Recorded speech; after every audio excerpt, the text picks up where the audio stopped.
Hey guys, all here and welcome back to my channel. So for this video, I'm going to do a review on the Cathy Doll AA Matte Powder Cushion. And this is oil control daw and it has SPF 50 PA+++. So nabili ko to sa Watsons for 449 pesos. Ayan.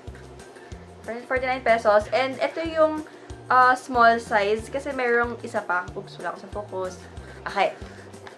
So, ito yung smaller size kasi merong isa pa. Parang nasa 600, parang almost 700 pesos ata yun. Hindi ko sure. Pero ito, 449 pesos siya. And ito muna binili ko kasi para hindi sayang if ever di ko magustuhan. Tapos, if ever magustuhan ko kapag naubos ko.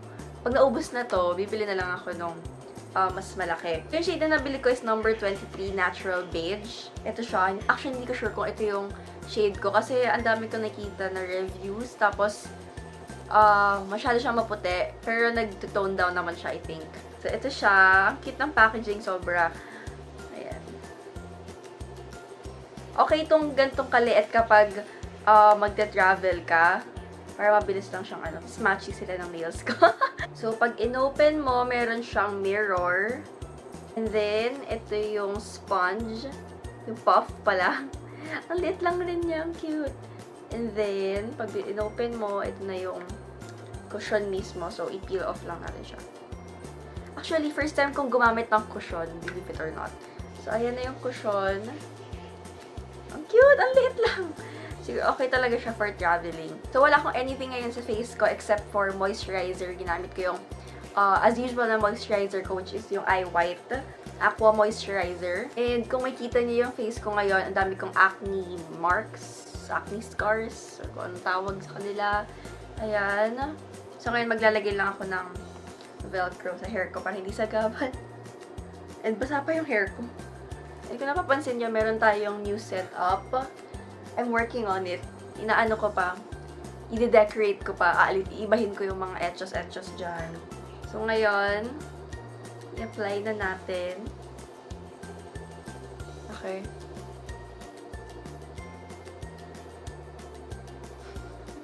Ang puti nga.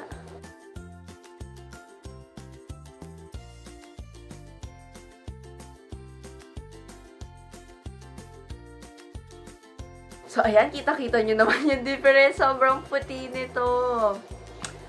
Sana mag-tone down siya. Sana mag-oxidize siya. Eh, nakalimutan ko sabihin kanina na I have oily skin and acne-prone skin. Nakalagay dito pala sa box na yung 9 effects of AA. Ayan, 9 effects of AA. Auto Aura. Whitening. So, ayan, whitening nga siya. Moisturizing din. And then, covering blemish. Cooling, sun protection, oil control, quick step using, tone correcting.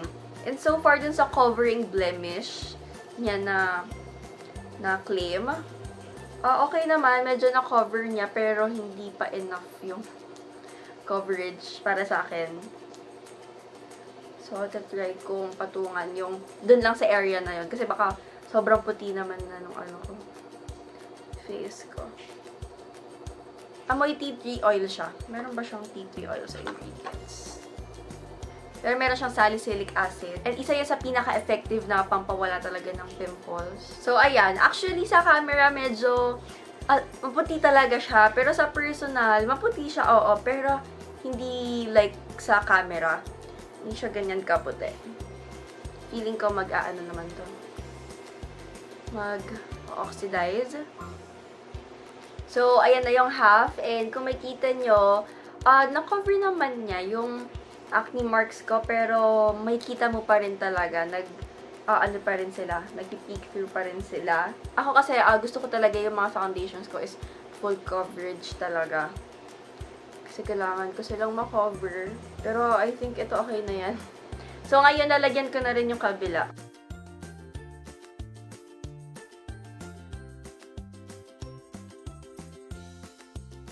So, ayan, nalagay ko na siya sa whole face ko and sobrang puti talaga sa camera. And if fairness naman, pag tinitingnan ko sa personal, parang ang ganda ng skin ko.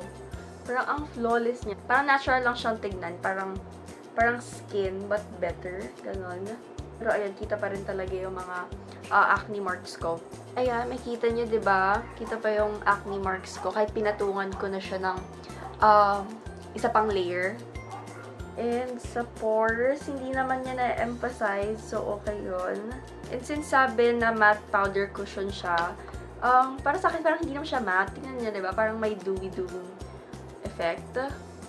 And sa feeling, medyo tacky siya. So, kailangan ka talagang iset.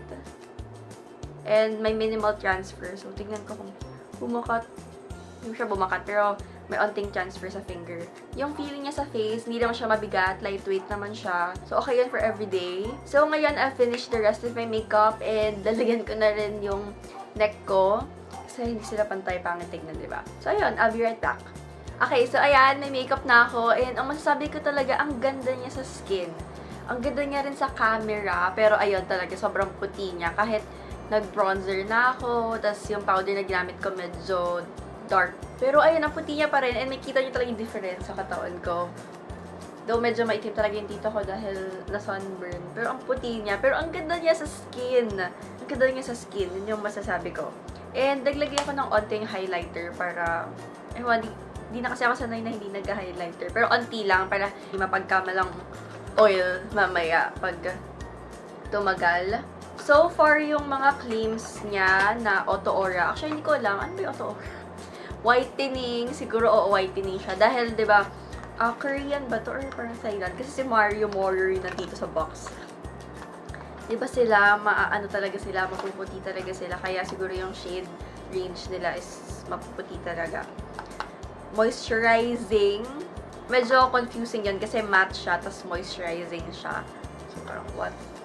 Covering blemish. Okay na rin, okay na. Hindi naman sobrang light yung coverage niya, hindi naman sobrang full. Nasasakto lang. So, medium coverage siguro. Cooling. Hindi ko naman ma-feel na parang cooling siya sa skin. Sun protection. So, okay yun. SPF 50. Quick step using. 1 minute daw nakalagay dito. Pero ako, medyo natagalan ako kasi hindi ako sanay since sabi ko first time ko gumamit ng cushion. Tone correcting, yeah, I agree kasi na-correct naman niya yung uneven skin tone ko. So, the time now is 3:53 PM. Medyo late na, pero I'll try my best na i-review tong cushion na to as long as I can. Kahit hanggang madaling araw, I'll try my best. So, babalik na lang ako later for an update. Hey guys, so andito ako sa H&M and magna 9 PM na, 8:58 PM na. And ayan yung face ko, sobrang oily na ng nose ko. Nose ko lang naman. Ayan. Yung forehead ko ba, oily? Hindi naman. Yung nose lang. Dito tayo sa ilaw. Ayan. Gusto ko nang i-blot yung nose ko, pero mamaya na lang kasi pauwi naman na kami. Kaya yun. Hey guys, so it is now 12:59 AM. So mag-1 na. Ayan. Hindi naman focused. So nakikita niya sobrang oily ko na grabe. Kanina, oily lang ako sa nose area, tas unti-unti na siyang nag-oil up dito sa forehead and dito sa cheeks. Hindi ko alam kung yung highlighter lang yan, pero mukhang hindi eh. Kasi kanina hindi siya ganyan ka-intense. So, ito yung naipon na oil sa face ko for 9 hours. 9 hours ko siyang suot. And ngayon, mag-blot tayo para makita kung gano'ng karami yung oil. And nga pala, kasi kanina di ba walang ilaw yan, nalagyan ko na ng battery, kaya may ipon na siya.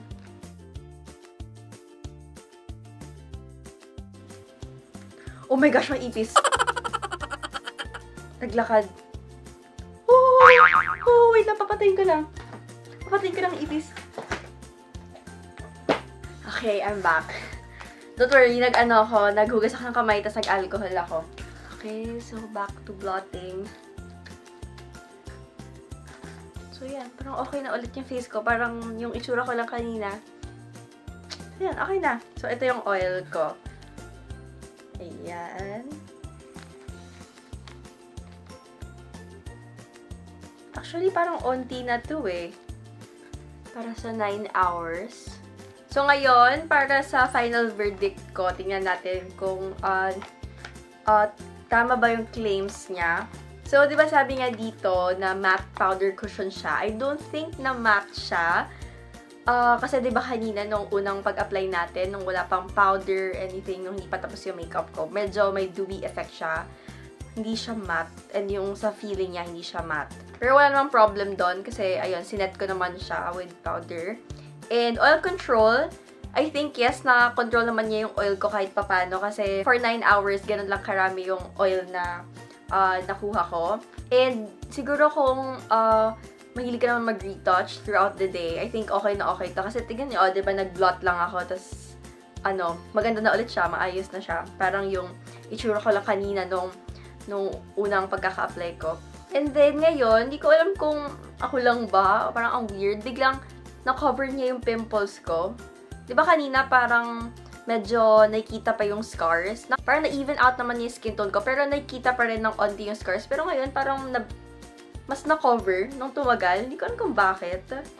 Pero kasi itong AA, ibig sabihin niya rin is anti-acne. So may tea tree oil talaga siya. So ano yun, parang na-heal yung pimples ko. Hindi ko alam, pero yun.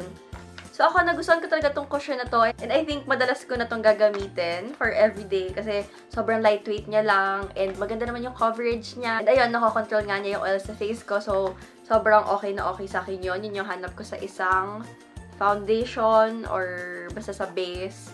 And yung shade naman niya is, I think, okay naman na. Kasi habang tumatagal, nag-tone down naman siya. And nakatulong yung powder na linagay ko kasi medyo dark siya ng onti sa akin. So, ayun. So, for the price na 449 pesos, medyo mahal siya. Lalo na sa size na to. This is yung smaller size. Yung mas malaki dito, hindi ko maalala yung exact price. Parang 649 ba? Parang ganon. Basta nasa almost 700 or nasa 700. Parang ganon. And mas malaki naman siya siguro mga ganyan.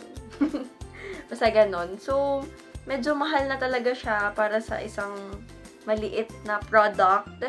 Pero maganda naman talaga siya. So, kung gusto nyo i-try muna, ito muna yung bilhin nyo para makasave din kayo kahit papano. Pero ako, I really like this kasi sobrang flawless niya tignan sa skin.